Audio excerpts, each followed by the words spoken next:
Welcome back to Sports on Tap. I'm Rob Troutman, and our next guest plays a pretty big role in the Greater Cleveland High School Hockey League. He comes to us from the RRT Productions hotline. Our guest is Joe Simon. He's the executive director of the Greater Cleveland High School Hockey League. And Joe, thanks for taking time to join us today.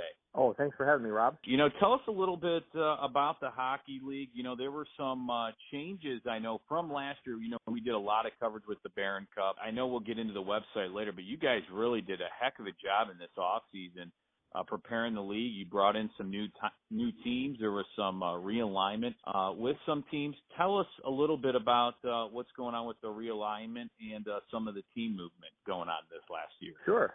So last week, we started our 47th year as an organized league. So we have 38 teams this year, and we have 3 leagues, and each league has 2 divisions. So throughout the year, we will play 204 league games. So right now, we're about a week and a half in.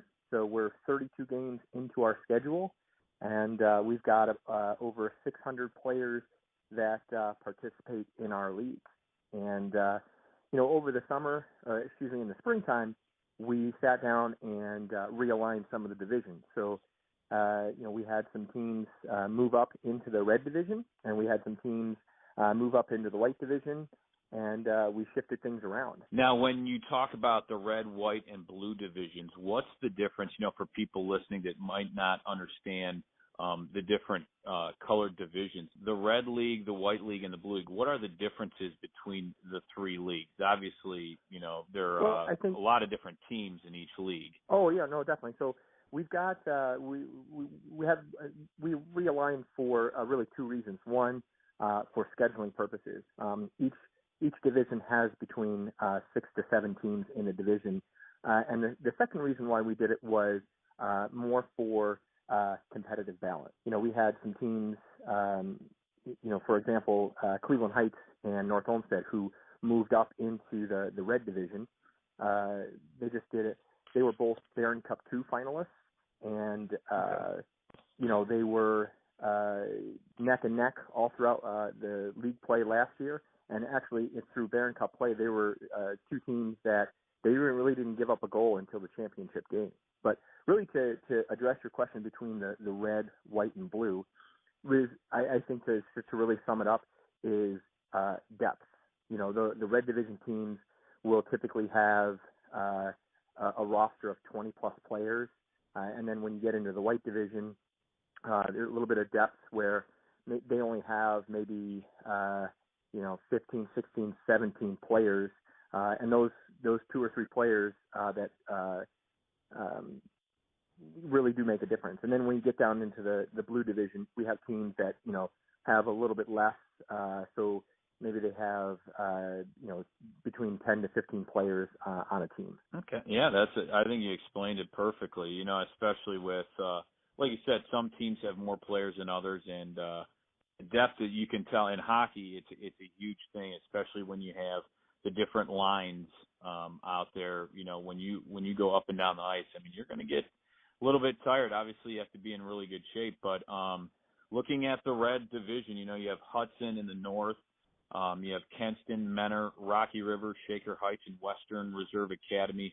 And then in the red south is Cleveland Heights, Kent Roosevelt, Midview, North Olmsted, Solon, and Strongsville. Talk a little bit about some of these teams from each division.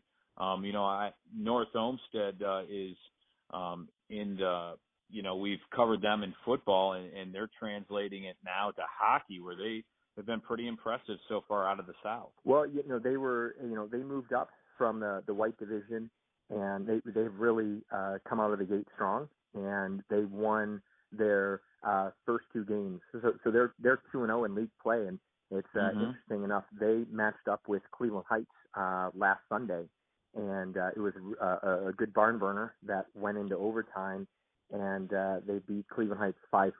So they're wow. To your point, they're off to a strong start. And then last week we had the Barron Cup 1 championship rematch between Shaker and Hudson. And, Hudson went into Shaker's rink. They went up 1-0. and then all of a sudden Shaker turned it on, and they scored their first goal, and they tacked on 7 straight goals, and really didn't look back. So wow. that was a good opening for Shaker, and also for North Olmsted in the Red South. Yeah, I think it's going to be a lot of fun. Especially there's a lot more hockey obviously to be played before the Barron Cup, but especially throughout the year, there's going to be some really good matchups between all of these teams once the league play hits. Now, going to the White League, you look at the North, there's Amherst, Avon, Bay, Olmsted Falls, Parma, and Westlake in the North. And then in the South, there's Benedictine, Brecksville, Canfield, Chagrin Falls, Notre Dame Cathedral Latin, and Orange High School. When you look at some of these teams, I mean, you're getting them from, all over. But right now, NDCL is 2-0 in the South, and then Olmsted Falls at 2-1 in the North, and then you have Bay and Avon also at 2-0, or actually at 2-0 in the North. Talk a little bit about some of these teams and some of the games they've played so far. Well, Bay is a veteran team. They were Barron Cup 3 finalists last year. They return a lot of seniors, and they're stepping up and playing in the White Division this year. And like you said, they're off to a good start. Parma, they moved up from the Blue Division, and they opened up league play with a 4-1 win against Olmsted Falls. So that's good to see. Brecksville is a team that was in the Red South last year. They're moving down, and we're hoping, and they're hoping as well, that the move down to the White Division, they will find some success and win some games. All right, now, there's going to be some good games, too, in the Blue Division. You look at the Blue North now, moving into that part of the league. You have Avon Lake, Normandy, West Geauga, Aurora, North Canton, Hoover, Twinsburg, and CVCA. And then in the Blue South, you have Lakewood, Elyria Catholic, Mayfield, Garfield Heights, Brooklyn, Nordonia, and Brush. And in the North right now, you have 3 teams at 2-0 with Avon Lake, Normandy, and West Geauga at 2-0. And then you look at the Blue South, Lakewood's at 2-0, Mayfield's 1-0, and Elyria Catholic, they've played 4 games already. They're at 1-3 right now, but like you said, it's a long season, so plenty of games left. But talk a little bit about these teams from the Blue League. Well, no, definitely. And, Lakewood coming in, they moved down into the Blue South, and it was a team that went 1-15 last year. And if you look at the standings right now, they're 2-0, and they have a very big game coming up later tonight when they face Nordonia. So it'll be a good test for them to see if they can stay undefeated. And then, in the Blue North, you have Avon Lake. So Avon Lake was in the Blue West, and they moved up to the Blue North, and really they're a strong team, and they went 13-1 last year, and they really have picked up where they left off last year, and they opened up league play with a very commanding win against North Canton Hoover. Yeah, so a lot of it's a lot of fun to if you're out there and you're listening to this, it's a lot of fun to go watch high school hockey, and I think it's getting bigger and bigger. You're getting a lot more teams too in this league. I think our experience was last year in the Barron Cup, and you just saw a lot of people really come out for the games. It was being broadcasted, I know, by NEO Sports Insiders. They had it online where you can listen to the games, and I know there'll be a good amount of coverage there because they've been covering like crazy some of your games if you want to keep up with all the action and the stories and the players and everything like that. So a great job there, and you guys have done a great job with the website, which we're going to get to. But let's first talk a little bit about this coming up week and what games that are going to be really intriguing for some of the listeners out there. And we can first start in the Red Division. Oh, we've got a great slate of games this weekend.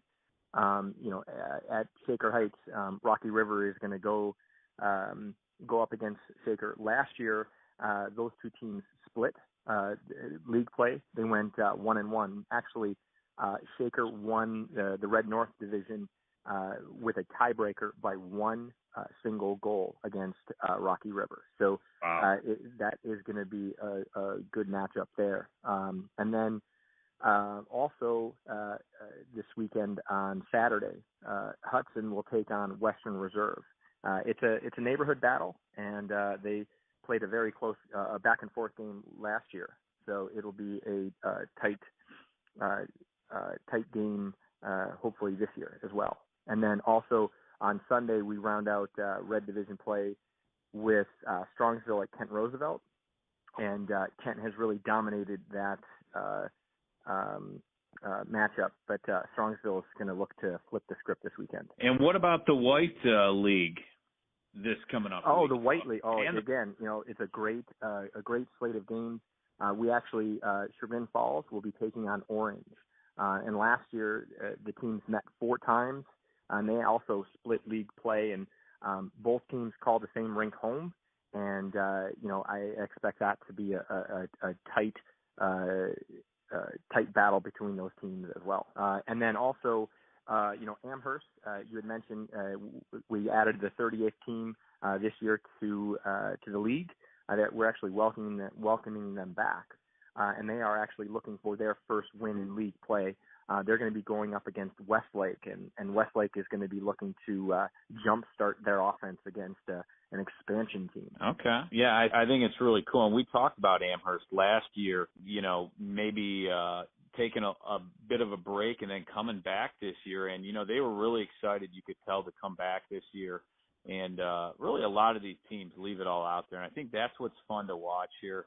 A lot of close contests, a lot of really back and forth action. And, we saw it last year. It's a lot of fun. You guys do a great job also with the All-Star draft. It's later on in the year that's at Quicken Loans Arena. That's a lot of fun to go watch some of this talent and see what they can do, a lot of the seniors.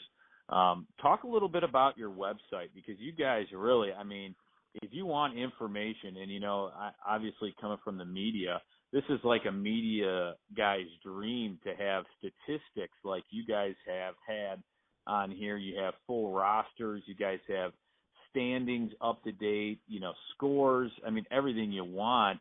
Talk a little bit about your updated website now and where people can go for information about the league. Well, definitely. So we're, as I mentioned, we're entering our 47th year, and we launched our website a couple of years ago. And this year we've really focused on rebranding it. And one of the ways we rebranded it is we've actually changed our address. So to follow league play and access all the great information about our league, you can visit GCHSHL.net. We figure we're a hockey team. You put the puck in the net. We want to make sure that we're forcing our fans to visit a new site. And a new site, you had mentioned it. We've made the commitment to add new content. One of the things we've added snapshots. So if you are going to a game, you can quickly access information about a team, get a nice high-level overview of that team, and then also take a look at the roster of the players who are skating in that game. We also made an effort to create a media guide that we've actually posted out on the website as well. And then one new thing we're introducing this year are the Stars of the Week. It's just an opportunity for us to highlight the players that go above and beyond their normal play. And we have identified some Week 1 players, and we definitely want to encourage our fans to visit our website, GCHSHL.net, to gather all the information about our hockey league. And then also the rebranding effort, we're trying to embrace. We figured it's about time we embrace the social media platform. So we're doing a lot more Facebook posts, and then we're also creating some short plugs using YouTube. So yeah, you guys definitely stayed busy, and I think it's pretty cool that you guys have everything going on, especially with the players. The players put a heck of an effort, and along with the coaches too, to get their teams to play well and to have, players of the week and, a place where they can check things out. That's a high school kid's dream. I remember playing in high school, and you love reading the articles and seeing the video clips, and now you're going to have Facebook. It's going to be a great thing, I think, for the league. And what Sports on Tap, we're going to have some games of the week where we're going to go out and write some articles, take some pictures, some video, and put that on neosportsinsiders.com. And obviously we're working with you guys, and we're excited about that as well. And Joe, we really appreciate you coming on and talking to us a little bit about everything that's going on with the Greater Cleveland High School Hockey League, and appreciate your time, and we'll look forward to doing it again soon. All right. Well, thank you very much, Rob. All right. That's Joe Simon, Executive Director of the Greater Cleveland High School Hockey League.